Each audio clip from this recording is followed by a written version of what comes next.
नमस्कार दर्शक बंधु आगामीकाल 15 सेप्टेम्बर 2025 बंगाब्देर 29 भाद्र 1432 सोमवार सूर्योदय भोर 5:27 सूर्यास्त सन्ध्ये 5:37 तिथि कृष्णा अष्टमी हिंदी प्रिकम संवत 2082 থাকবে সকাল 6:36 পর্যন্ত।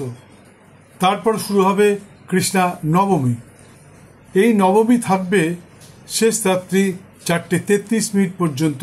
তারপর শুরু হবে দশমী, অর্থাৎ আগামীকাল ত্রয়োস্পর্শ। যাই হোক, আগামীকাল যাদের জন্ম হবে তাদের হবে মিথুন রাশি শূদ্রবর্ণ, মৃগশিরা নক্ষত্র দেবগণ সর্পযোনি এবং বিংশোত্তরী মতে তাদের জন্ম হবে মঙ্গলের মহাদশায়।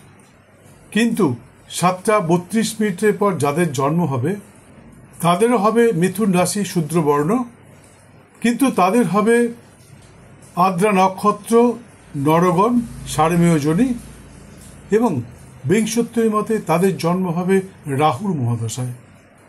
এদের নামের অধ্যক্ষর যদি ক, ছ, ম অথবা ইয় দিয়ে রাখা যায়, উঁ দিয়ে রাখা যায়, তাহলে শিশুটি ভবিষ্যতে সৌভাগ্যবান তথা বংশের নাম উজ্জ্বলকারী হতে পারে।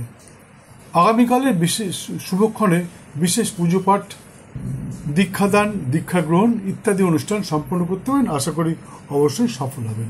দর্শক বন্ধু, আমি অনুসন্ধানে বারবার লক্ষ্য করেছি পৃথিবীর প্রতিটি মানুষ চান তার সন্তান সৌভাগ্যবান, আজ্ঞাকারী, বুদ্ধিমান এবং বংশের নাম উজ্জ্বলকারী হোক।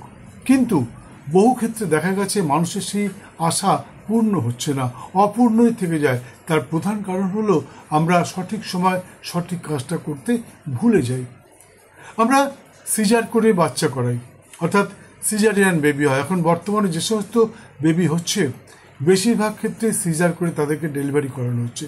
কিন্তু মেইন জিনিসটা হচ্ছে ভ্রূণের জন্ম। বন্ধু, আমরা যদি ভ্রূণের জন্মটা সঠিক সময় করাতে পারি, অর্থাৎ কি করতে হবে আপনাকে বিয়ের পর বা যখন আপনারা বাচ্চা নিতে চান। এখন বর্তমানে অনেকেই আছে যারা নাকি বিয়ের পর সঙ্গে সঙ্গে বাচ্চা নিতে চান না। কেউ আবার বলে যে না, আমার আগে বাচ্চা নিয়ে নি, কারণ বয়স হয়ে গেছে আর দেরি করে লাভ নেই। আবার কেউ বলে না, 2-4 বছর পর বাচ্চা নেব। তো যখনই আপনি বাচ্চা নিতে যাবেন তখন কোনো বিদগ্ধ জ্যোতিষশাস্ত্রজ্ঞের কাছে যান। সেখানে গিয়ে তার কাছে যে জানুন কোন সময় মিলন ঘটালে আপনার সন্তান হবে এবং সে সত্যিকারের সৌভাগ্যবান একটি সন্তানের জন্ম দিতে আপনি পারবেন।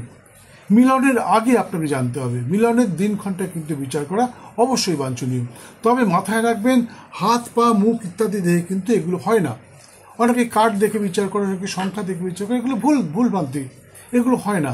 আসলে যে কোনো মানুষের ভাগ্য বিচারের জন্য জন্মের দিন, তারিখ, মাস, বছর, স্থান এবং সঠিক সময় বৃত্তান্ত প্রয়োজন। এছাড়া জ্যোতিষ বিচার সম্ভব নয়। বর্তমানে অনেকেই করেন, অবশ্য প্রাচীনকাল থেকে করে আসছে, কিন্তু বিশ্বাস করুন এখনো পর্যন্ত সেই প্রক্রিয়া আবিষ্কৃত হয়নি পৃথিবীর কোনো দেশে যেখানে হাত, পা, মুখ, কাঠ, টিয়া পাখি, সংখ্যা ইত্যাদি দেখে বা বাবার নাম, মায়ের নাম, নামের অধ্যক্ষর ইত্যাদি দেখে যে কোনো ব্যক্তির জন্মকালীন গ্রহের নক্ষত্রগত অবস্থানের ডিগ্রি, ফল, বিফল, অনুফল নির্ধারণ করা সম্ভব। এটা সম্ভব নয়। যাই হোক, এ নিয়ে তর্ক করে লাভ নেই। অনেকেরই তাতে কষ্ট হতে পারে, কারণ অনেকে জানেন না এগুলো, মানে জন্মের সময় তারিখ নিয়ে বিচার করতে জানেন না। অনেকেই আছে এরকম, তারা হাত পা মুখ দেখেই বিচার করে থাকেন, কেউ মুখ দেখে বলেন।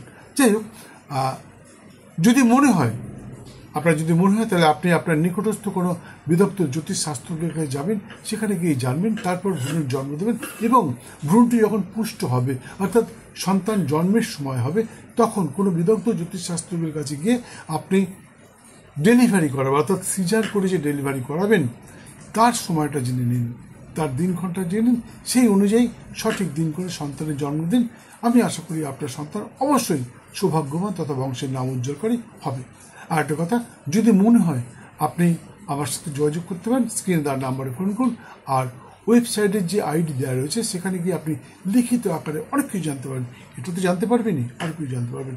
যাই হোক, ভালো থাকুন, সুস্থ থাকুন। একটি লাইক দিয়ে বেল আইকনটি বাজিয়ে দিয়ে সঙ্গে থাকুন। আবার দেখা হবে অন্য ভিডিওর সাথে অন্য সময়। জয় মা।